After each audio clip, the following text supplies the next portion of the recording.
Dinig na po ng Pangulo ang mga tinuran po ni Governor Chavit Singson. Pero sa ating pagkakaalam po, ang ating Pangulo naman po ay hindi po siya nakakakalimot. At kahit siya po'y nakalimutan, hindi pa rin makakakalimot ang Pangulo. Lawyers Nag-express are interest. assisting and volunteering Ganon? to assess the panel of prosecutors as to who Aba. will be the final members of the Isipin nyo ha, nag-hire pa sila ng private prosecutors. prosecutors. We cannot confirm yet. Okay. For now ba, ma'am, ano ho ba ang committees na handle nyo pa ngayon sa 20th Congress? Kasi alam ko, Even member ka ng Quadcom eh. Di ba Quadcom ka rin dati sa 19th Congress? Yes, Saan yes. ka ngayon One committee? thing that is sure, we will be helping again the Quad Committee. Ito naman, in-announce na kahapon Yes, yes. ni Congressman Benny Abante that there will be Quadcom 2.0. Yeah, oo. Di ba? Sila na yung Quadcom 2.0. Ganun.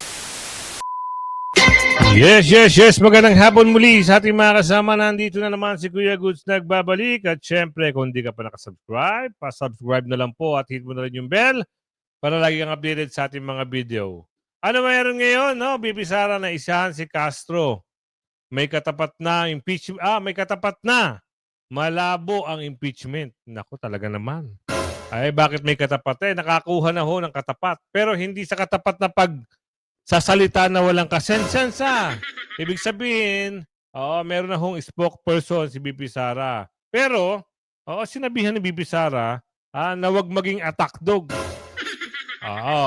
Kasi nakikitaan itong anong pangalan nito, yung babae na, si Ander. Hindi maganda ang naririnig. Kaya sabi ni BP Sara, wag gayahin.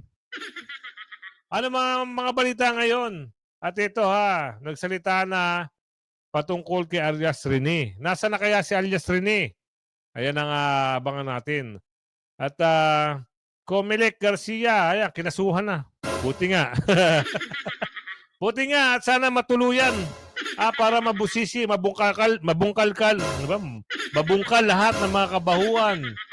Nasaan ka nakakita? Talo na, nanalo pa. At ngayon, andyan na sila sa Quadcom 2.0.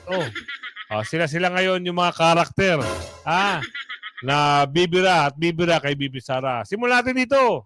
Kung ang spokesperson ng palasyo ay naging attack dog ng Malacanang laban sa mga Duterte, nakahanap na ng katapat si Antimo Claire Castro, pero isang professional. Dito ay walang iba kundi si Attorney Ruth B. Castelo. Pero utos ni Vice President Sara, huwag maging attack dog. Ito ang kanyang sagutan. I am not here to sling any mat at anyone. And my marching order, actually, from the Vice President, is to be forthright in the message that I will need to convey. I am not an attack dog. I will not go on the offensive. I will just report. I'll be straightforward. Report on what message the Office of the Vice President needs. Di nga daw tulad ni Antimo Claire Castro na kapag tinanong patungkol sa kanyang mga ipinagyayabang na information at data, hindi makasagot. Matatandaan kasi na ipinagyabang niya kamakailan ang mahigit 4,000 na barangay na cleared na daw sa ipinagbabawal na gamot. Ngunit siyang nadiskubre ng Net25 journalist na si Miss Eden Santos na ang halos kalahati ng mga hawak na papeles ni Atty. Claire Castro ay blanco pala. As in, clear. Talagang literal na cleared. So ano yun, Auntie Claire? Hindi mo talaga binasa ang iyong mga hawak na dokumento. Malamang, mga gawa-gawa kwento. Ngayon, nabusisi siya kung ano yung mga drama at mga paandar, yun naman pala, walang binabasa. Diba? Kalahati ng papel, blanco. At meron siyang niyabang, yung clear daw. Ano yung clear? Nasaan ba ang barangay yan? Wala silang may pakita ngayon. Bistado. Ngayon, ano kaya gusto ng palasyo rito? Sa bagay, para sila sinungaling, sabi ni Aling Ledesma, magsama-sama sila. Yan na. Nagagalit si Aling Ledesma. Kung di ba naman kayo nagagaling-galingan, wala naman palang talaan, walang address. Ibig sabihin, kwentong kutsero lang ang sinasabi. Ano ngayon? Bistado. Tatanggapin pa ba ng mga sambayanan niya? Hindi na. Galit na sa inyo. At tapos ito, puro para kay paandar. Ngayon, nakahanap na kayo ng katapat. Dalawa kayo magsasagutan ngayon. Pag halimbawa may pasakali ka, sasagutin din yan ng isang spokes. Magbanatan kayong dalawa doon. Pero sabi ng sambayan ng Pilipino, mas magaling yung spokes. Ni BP Sara kaysa dito. Paano mo nasabi, Kuya Goods? Alam yan ng subscriber ko. Lagi yan nakaantabay sa atin. No? May papakita akong slide sa inyo mamaya. Magugulat kayo kung anong sasabihin ito. Ngayon na ba gusto niyo marinig? Kung paano magpaliwanag itong babae na wala namang kasay-say-say-say talaga. Ano yan? Sige, pasok na natin para hindi kayo mainip. Ito yun, Yes, Billionaire News Channel. Tingnan nyo, Hi, Yusek. Good morning. Sa isang interview po ni Mr. Chavit Singson, sinabi niya po na parang nakalimutan na po siya ng Pangulo after the elections kahit malaki po yung tulong niya dito at that's the last time they will help Marcos po. Pakinggan nyo yung sagot, liwanagin nyo yung sagot, kung ano yung pagpapaliwanag niya, ewan ko sa inyo kung makukuha nyo ng tama ang sasabihin ng babae. Pag may banat kay Bongbong, ako nagsasagot. Pero after election, may Alzheimer na si Bongbong, hindi na ako kilala. So, ito na siguro last na pag-support namin sa mga Marcoses dahil hindi na kami kilala. May na. Sa ngayon po, hindi po natin alam kung nadinig na po ng Pangulo ang mga tinuran po ni Governor Chavit Singson. Pero sa ating pagkakaalam po, ang ating Pangulo naman po ay hindi po siya nakakakalimot. At kahit siya po'y nakalimutan, hindi pa rin makakakalimot ang Pangulo. Diyos ko po, ano ba itong pagpapaliwanag? Hay, nako. Nakalimutan na nga si Chavit, si Manong Chavit. Tapos, igigit mo pa, kahit na siya'y nakalimutan, hindi pa nakakalimot. Ano ba talaga? Para kang amo mo Wala na ba talagang matinong spokes na pwedeng nak ng tipaklong naman? Uulitin natin Kayo ho ang magbigay kung ano ang naintindihan nyo sa sinabi ng babaeng ito. Nakakatawa, no? Kahit nakalimutan siya, pero hindi nakakalimot. Sabi nga ni Manong Chavit, nakalimutan siya. Bakit sinasabi mo, hindi siya nakalimutan? Nakalimutan nga siya. Oo, tuloy ulit intindihin nyo Nakakalimot. At kahit siya po'y nakalimutan, hindi pa rin makakakalimot ang Pangulo. So, hindi lang po siguro sila nagkakausap or hindi po natin alam. So, hintayin na lang po natin kung ano magiging tugon ng Pangulo. Dahil kung sila naman po ay naging maganda ang pagrelasyon dati, kung meron man po, at yun naman po ang sinabi ni Governor Chavit, wala po tayong magiging negatibong tugon mula sa Pangulo. Alam mo, Hi, V. ito, Reyes. mamaya na. Alam nyo, malaki ang tulong ni Manong Chavit dito sa amo mo. Hindi naman magdadamdam ang si Manong Chavit kung hindi siya nakalimutan Kahit man lang siguro pasalamatan siya. Okay na yun. Basta na-mention ng pangalan, maraming salamat po, Manong Chavit. Ganon. Hindi pagkatapos ng eleksyon, mantakin nyo, hindi na siya kilala. Sabi sa video. Ngayon, hindi rin namin maintindihan kung ano yung paliwanag mo. Kahit nakalimutan na siya, ayun na sabi sa video ikaw nagsalita nun. Kahit nakalimutan na siya, hindi siya nakakalimut. Ano ba talaga? Mas maganda pa kausap yung mga bata Marimar, nasakit, makati ang ulo ko pag ito talaga nagsasalita. Alam nyo, pag ito ang lumaban ng debate dito sa spokesperson ni BP Sara, mangangamuti. Sabi ni Aling Ledesma, hindi kakayanin ng powers. Oo, talagang mawiwindang. Sobrang mawiwindang. Bakit? Hindi natin alam kung ano talaga ang gusto ipahiwatig. Kahit naman daw siya nakalimutan, pero hindi pa rin nakakalimot. Ang labo, Kahit ba, naintindihan nyo ba, mga kasa? Naintindihan nyo ba? Kayo, andyan yung comment section. Kung naintindihan nyo, i-type nyo sa comment section. Kung hindi naman, i-type nyo rin. Pagbigay kayo ng komento nyo. At eto na. Bibi Sara nagsalita na sa nalalaman kay alias Rene. Nako, eto na. Woo! Nahulog na sa bitag si... Ano pangalan? Virus. Nahulog na sa patibong. Bakit? Nako po, eto. Alamin natin yan dito. Hinimok nitong Martes ni Vice Presidente Sara Duterte ang isang dating saksi sa Senado na magsampa ng kaso matapos na Ayan ireklamo na. na binayaran siya ni Senator Risa Hontiveros Ayan ng na. 1 milyon para sa maling pagtestigo laban sa televangelist na si Apollo Kibuloy sa mga investigasyon ng Kongreso. Si Michael Maurilio, kilala rin bilang alias Rene, ay nauna nang binawi ang kanyang mga sinumpaang salaysay na nagdedetalye ng mga umano'y pang-aabuso sa loob ng KOJC ni Kibuloy, na sinabing binayaran siya para idawit ang pastor, na kilalang kaalyado ni Vice President Sara Duterte at dating Pangulong Rodrigo Duterte. Iyan ay isang napakaseryosong akusasyon at dapat nasagutin ng malinaw kung ano talaga ang nangyari, sabi ng Vice Presidente sa isang pagkakataong panayam sa Netherlands. Kung sa tingin ni alias Rene na siya ay dapat mag-file ng kaso, dapat gawin niya din yun para masabi niya yung totoo sa loob ng korte at nakakasagot din ng maayos ang mga akusado sa korte. Sinabi ni Duterte na nabasa niya ang affidavit ni Maurilio bago nag-upload ang dating saksi ng Senado ng video na binawi ang kanyang mga naunang pahayag laban kay Kibuloy. Ito Nabasa ko. Teka lang, ma-interrupt ko lang. Hindi siguro. Ito kasi merong balita na si alias Rene ay nasa Amerika na. Hindi ko lang sure ayun ho'y lumalabas na balita. Kung halimbawa na ikinasuhan na ito si alias Rene, magpapakita kaya ito?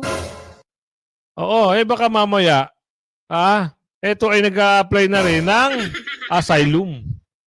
Alam nyo ba yung lumabas na witness ko, no? Si Karma. Diba, lumabas siya sa tumitistigo siya labang kay Tatay Digong. Nung ginigipit na at nag-iiyak-iyakan na, hindi na makita. Ando na pala sa Amerika.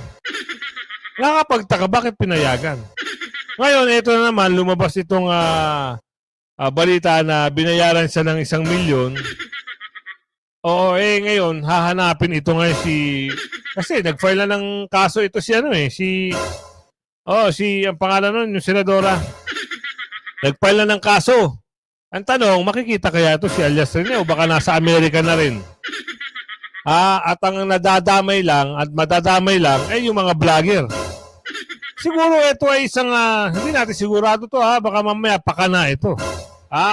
Kunyari palabasin mo na babaligtad ka sa akin. Sabi ni Aling Ledesma. Tapos, yung mga vlogger ngayon, ang aking kakasuhan. Kunyari kasama ka. Pwedeng mangyari yun, sabi ni Aling Ledesma.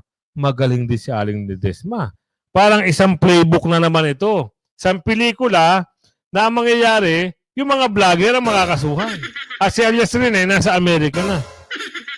Saan mo nakuha yung balita na yan, Aling Ledesma? Parang maganda yung naiisip mo antabayan na natin yan.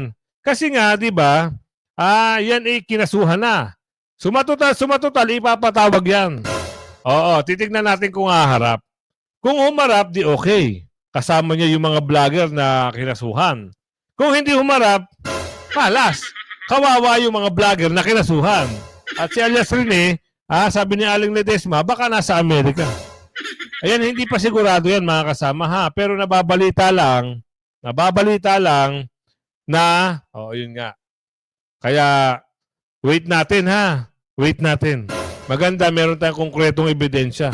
Ito kay Aling Ledesma, parang ano lang to pahapyaw. Marami rin kasi itong nalalaman.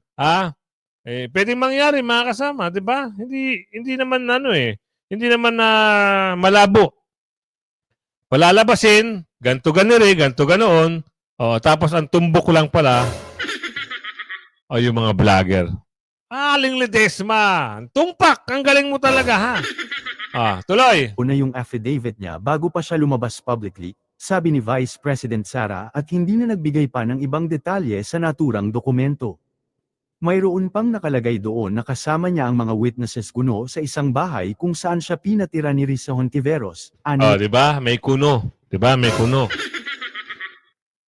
Malaki kasing katanungan Bakit itong si alias Rene ay hindi mo ma-interview? Nasaan ba si alias Rene? Lalabas ba si alias Rene? AI ba si alias Rene? O si alias Rene ay nasa ibang bansa na? Oo nga, pwede nga mangyari. Galing mo talaga, Aling Ledesma. Kaya, oo, believe kami sa'yo, Aling Ledesma. pa. Sabi ni Maurilio na kasama niya sa tirahan ang mga witnesses ng ICC, dagdag pa niya. Ang mga abogado ng depensa ng dating Pangulo ay nagbigay ng kaalaman tungkol sa development na ito, sabi ng Vice Presidente. Gayunpaman, itinanggi ni Hontiveros ang mga paratang ni Maurilio na sinuhulan siya nito upang tumayo bilang isang saksi sa Senado, at nagsampa ng mga kaso ng libel laban kay Maurilio at ilang vlogger na nagpakalat daw ng kanyang di umano'y maling mga akusasyon. Sinabi ng senador na si Maurilio ang lumapit sa kanyang opisina, at inilarawan ng kanyang sarili bilang isa sa mga biktima ni Kibuloy. Samantala, matapos na ihayag ni VP Sara ang kanyang nalalaman kay alias Rene, napasugod naman si Risa Hontiveros sa NBI at nagsampa ng panibagong kaso at may nadagdag ng personalidad tulad ni Attorney Ferdinand Topacio sa kanyang demanda. Ayon sa ulat, si Senador Risa Hontiveros noong Miyerkules ay nagsampa ng magkahiwalay na reklamo sa cyber libel sa Department of Justice laban sa isang abogado, 5 personalidad sa social media, at Michael Maurilio, ang taong nag-claim na siya ay naimpluwensyahan na tumestigo laban kay dating Pangulong Rodrigo Duterte at iba pa. Si Maurilio o alias Rene ang nag-iisang respondent sa isang reklamo habang sina Attorney Ferdinand Topacio, Brian Cristobal o Banatbay, Jeffrey Eric Celes, Chris Kifi, Chu, Jose J. Sonza, at Alex Destor o Tio Moreno ang mga respondent sa kabilang reklamo. Sa kanyang bahagi, sinabi ni Topacio na hindi pa niya nakikita ang reklamo. Sa isang mensahe sa mga mamamahayag, sinabi ni Celes na ang reklamo ay isang pag-atake laban sa malayang pananalita at kalayaan sa pagpapahayag. Kita nyo na. Nakukuha nyo na mga kasama. Nakukuha nyo na. Ang pinaka-main event dito, ang pinaka-main, yung mga vloggers. Bakit? Kasi sila yung naghahayag. Baka nga minsan naisip ni Aling Ledesma, baka pakawala na naman. Kunwari, merong isang magandang, may magandang balita. Yung pala, kabaligtaran. Para saan? Para makasuhan itong mga vloggers. Nakukuha ko na yung point mo, Aling Ledesma. Kaya, kaya pwede mangyari. Hindi malayo, hindi malabo. Kung totoo man ito, susunbaybayin natin mga kasama. Baka nga, totoo lahat ng nababanggit. Yung nasa isip ni Aling Ledesma. At idinagdag na si Hontiveros ay ginigipit at tinatakot ang mga mensahero ng katotohanan. Samantala, sinabi ni Destor na gumawa lamang siya ng buod ng video ni Maurilio. Ang isyong ito ay binigyan naman ng komento ng ilang personalidad sa social media, ayon kay Sasasut ay, hindi na ako isinama ni Senator Risa Hontiveros sa kanyang final list ng idedemande niya. I'm confused, dapat ba akong magpasalamat o dapat siyang mag-sorry sa akin?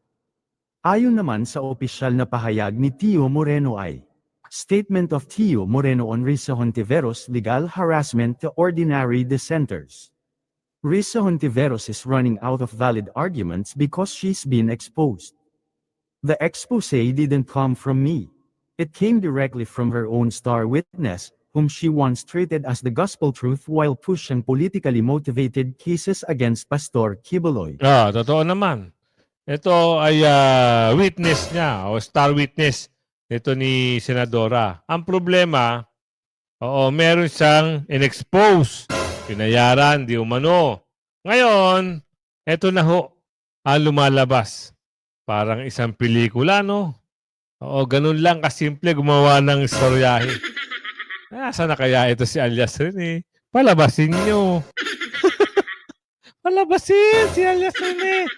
Saan na kaya siya? Comelec Chairman, kinasuhan na. Ito, tignan natin to. Dapat lang kasuhan. Mantakin nyo yung nanalo, hindi pinaupo. Yung natalo ang nakaupo. Sinampahan ng reklamo si Comelec Chairman George Erwin Garcia at siyam na iba pa kaugnay sa sinasabing paikialam sa transmission ng mga boto noong halalan. Balita mula sa NBI, hatid ni Radyo Patrol, Gabriel Gonzalez. Go Gab! Jeff, inakusahan ng mga miyembro ng alyansa ng nagkakaisang mamamayan, Church Leaders Council for National Transformation at ilang bagong halal na opisyal ng system interference. Si COMELEC Chairman George Erwin Garcia at siyam na iba pa dahil sa umano'y pakikialam sa transmission ng mga boto noong halalan. Sa Buti nga. labing ng reklamong inihain sa NBI Fraud and Financial Crimes Division, iginiit ni Reyna Mercedes Isabela Vice Mayor Harold Respicio na iligal ang ginawa ng COMELEC na palitan ng version 3.5.0 ang na-audit na version 3.4.0 noong April 30. 50 million counts. Dinaan niya ang system interference ang isinampa laban kay Garcia dahil lahat umano ng botong dumaan sa version 3.5 ay interfered votes at hindi na mahalaga kung anong klaseng interference ang ginawa para makasuhan. Kung mapatutunayan, posibleng makulong ng hanggang 6 na taon at magmulta ng hanggang 200,000 piso ang mga akusado. Bet 6 lang, gawin yung 20 years, 30 years ha. Para mas maganda. Dahil hindi ho kapanipaniwala yung resulta, natalo ka na, nanalo ka pa. At hindi ho kapanipaniwala yung mga statement niya patungkol doon sa mga lumabag. Bakit? May ebidensya na, may video na. Bakit nanalo pa rin, hindi disqualify? Di ba sabi nyo, bawal yung pamumudmud ng pera? Bakit yung taga Batangas namigay? Hindi nyo naman dinisqualify. Nanalo. Tapos itong hindi namudmud ng pera, nanalo, disqualify nyo. Bakit? Bakit? Hindi raw Chinese, hindi raw Pilipino. Chinese daw ang mama.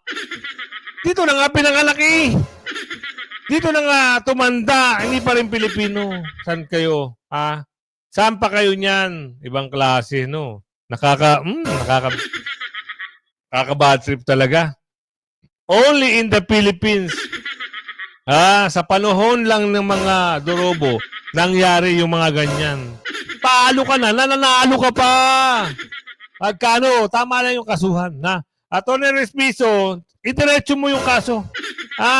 Panagutin mo yan para malaman niya kung magkano yung halaga ng 300 million. Yung 300 million na sinasabi ni Attorney Jordan. Yan ang gusto ng ating kababayan, mapanagot yung mga may kasalanan. Tama, di ba? Ano ito? Ano yung balita pa dito? Sabi dito, binatikos. Ayan magkakonektado COMELEC Chair, binatikos sa proklama kay Abanteres. Talagang babatikusin kayo. Sasabi ko dyan, grabe na talaga ang kapal ng mukha ni George Garcia. Kasi nga, tinaon nila. On the last day, on the proclamation date, June 30, nagpalabas ng desisyon ang COMELEC and Bank, nullifying the COC or the candidacy of Joey Uy.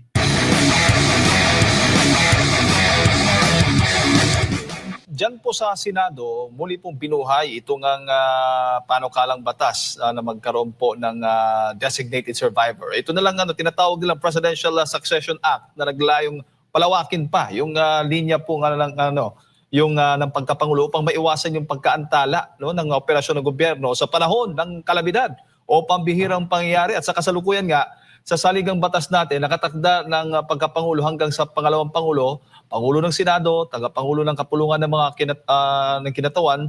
Sa panukala po ni Senator Ping Lacson, idinagdag po niya yung pinakamatagal na senador, kinatawan po batay sa haba ng serbisyo, pati na rin po ang isang kasapi po ng gabinete na itatalaga ng Pangulo. Ano naman po ang inyong masasabi dito sa panukalang batas na ito ni Senator Ping Lacson? Well, that proposed bill should be crumpled heavily and thrown with great force, if to quote one literary critic. Kasi wala silbi yan eh. It violates the Constitution. Bakit kailangan mo ng napakaraming designated survivor? Meron bang pagkakataon na lahat ng mga designated survivor ay simultaneously ay maglaho? That's plain stupidity, no? With all due respect to Senator Panfilo Lacson, no? Dapat ang unahin niya is to rescind and invalidate Senate or the concurrent resolution number 10, no? Authorizing the House of Representatives and the Senate to liquidate their MOOE just by mere certification, no? Ano bang succession yan? You have to tinker with the Constitution if you want to revise the rule on succession. Jade. Opo, at syempre sa SONA, kinumpirma rin ni Vice President na hindi siya dadalo eh. Baka, kasi ganun yung mga pangyayari. Alam mo naman, pag hindi nakadalo yung Vice Presidente, marami na rin lumalabas sa utak o isipan, no? Ng mga malilikot yung mga isipan, no? ng mga, Tama. ilan po sa mga opisyal. Pero ito nga po ang inyong komento hinggil nga dyan po sa panukalang batas na iyan, Sir Ibis. Sa tingin po ninyo, hindi po yan uusad. I think there are men of reason and logic in the Senate, constitutionalists, brilliant lawyers dyan, and I don't think it will carry weight, no? Maliban na lang kung talagang mapag-usapan nila, they could agree. Actually, they can agree on everything, no? Dyan sa Senado, no? And, Yan narinig nyo patungkol yan sa ito ho ay hindi magandang pangyayari dahil yung mga dapat na nanalo yun ay dapat maproklama. Gumastos ng tao, hinalal yan ng mga tao, milyon-milyon, lalo na ang Duterte Youth Party List na hanggang ngayon hindi pa natin alam kung ano nangyari. Tapos meron silang gustong paupuin. Kagaya ng issue ni Atras tsaka ni Uy, 'di ba? Mas gusto nilang paupuin itong si Atras dahil isa itong taga Boca. Dahil meron na silang 2.0 yung Quadcom. Andiyan na sila, nagsisimula na. Katunayan na. Samot-saring interview na ang nangyayari. Ang sabi dito, Quadcom leader refile bill classifying EJK. Ito daw ay, naku po, grabe naman kayo. Ito, sila yung talagang gusto mapatalsik si BP Sara.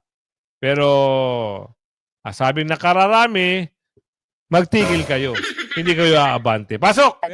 Bali, yung can I get to another point? Yung ilan na ba kayo dun sa yung mga hinire nyo na private prosecutors? Alam ko si Lorna Kapunan kasama na, di ba? O mga ilan pa ho ba ang kasama ninyo? I cannot confirm yet, Danny, about the private prosecutors, but I can confirm that a lot of private lawyers are Nag-express interest. assisting and volunteering to Ganon? assess the panel of prosecutors as to who will be the final members of the Isipin nyo nag-hire pa sila ng private prosecutors. Wala silang katigil-tigil. Sinampal na nga sila ng ebidensya ng COA, ayaw pa rin nila magsitigil. Ano ba ang patunay na gusto nyo? Gusto nyo talagang bumagsak at hindi makatakbo si BP Sara para magbunyi kayo? No way! Hindi kayo uusad dyan. Taong bayan ang uhusga. Ang gusto ng milyon-milyong Pilipino, tumigil kayo sa mga pinag-iisip nyo. Hindi kayo mananalo sa mga Duterte. Kahit sinong itapat nyo, kung ano-ano ang pinag-iisip nyo at ginagawa nyo kay BP Sara, lalong-lalo na kay BP Sara, tigilan nyo na. Nananaginip lang kayo, sabi ni Aling Ledesma. private prosecutors. We cannot confirm yet. Okay. For now ba, ma'am, ano ho ba ang committees na handle nyo pa ngayon sa 20th Congress? Kasi alam ko, Even member ka ng Quadcom Di ba? Quadcom ka rin dati sa 19th Congress? Yes. Saan ka ngayon One committee? thing that is sure, we will be helping again the Quad Committee. Ito naman, in-announce na kahapon Yes. ni Congressman Benny Abante that there will be Quadcom 2.0. Di ba? Sila na yung Quadcom 2.0. Ganun pa rin ang ano nila. Birahin pa rin, birahin ang birahin. Wala silang alam na gawin kundi bumira ng bumira. Ayaw na lang nila magpagtrabaho, sabi ni Aling Ledesma. Ayaw nyo lang magsilbi sa inyong mga constituent at magbigay ng maayos na serbisyo. Nakasilip na naman sila dito. Sa impeachment. Wala silang katigil-tigil. So we will Ako rin still be nag-interview healthy. Actually, mga kasama, umamin na Sila daw ay Quadcom 2.0. Umamin na ngayon sila. Ay, alam niyo naman kung ano yung pinagagawaan ng Quadcom before. Diba? Sila ay mga... We will still be helping the Quadcom, no? But with respect to the other committee engagements, wala pa po tayong official na information. I think we have to wait until the 20th Congress is convened. Pero alam ko may ni-refile or nag-file kayo ng bagong bill. Kasama nyo rin sila Congressman Abante. Marami kayong congressman dun sa bill na to na making itong EJK na heinous crime, di ba? Yes. Oo. Danny, actually, final na yan during 19 Congress? before the conclusion of the investigation of alright. Quadcom, no? Oo. A bill declaring extrajudicial killing a heinous crime and Okay. penalizing the same by a maximum penalty, no? So, since na-terminate na yung 19th Congress, nirefile po ng Quadcom itong bill na ito and hope Ito nyo, nag-refile ka agad. Hay! Woo! Ang punteriya talaga nito mga to, yung mga nagsama-samang durobo, mga Duterte lang. Dahil wala naman talagang tatalo. Aminin natin sa, yung totoo lang ha, wala hong makakatibag sa pangalang Duterte. Kay BP Sara, walang titibag. Yan lang ho ang masasabi ko sa inyo. Kahit sino ipantapat nyo, wala hong makakaabante. Walang mananalo na hindi Duterte. Yan ang itaga nyo sa pader nyo. Oo, 2028. Kung hindi Duterte, wala talaga. 2 lang, 3 lang yan. Kung halimbawa lang BP Sara, kung umayaw naman si BP Sara, andyan si Baste, andyan si Pulong, basta Duterte. Subok na naman kasi mga Duterte kahit sa papuntahin eh. Hindi ko lang alam yung mga yung takot yung mga taong gumagamit ng illegal na candy, sila yung mga takot. Pero yung mga matitino, tuwan-tuwa yan basta mamuno ang Duterte. Kagaya na itong mga durobo, takot na sa Duterte. Bakit? Sabi ni Aling Ledesma, hindi sila makakapag durobo sa kaban ng bayan pag Duterte ang mupo. Totoo naman yan eh. Di ba? Sige, hanggang dito na lang ha. Palagay share ng video. Bye-bye!